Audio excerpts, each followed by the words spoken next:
അഖിലാണ്ട മണ്ഡലമണിയിച്ചൊരുക്കി അതിനുള്ളിൽ ആനന്ദ ദീപം കൊളുത്തി പരമാണു പൊരുളിലും സ്ഫുരണമായി മിന്നും പരമപ്രകാശമേ ശരണം നീയെന്നും.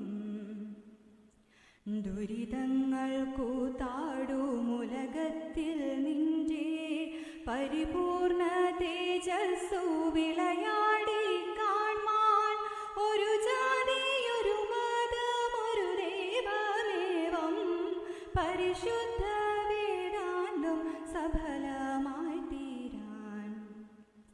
ജനതയും ജനതയും കൈകോർത്തിണങ്ങി ജനിത സൗഭാഗ്യ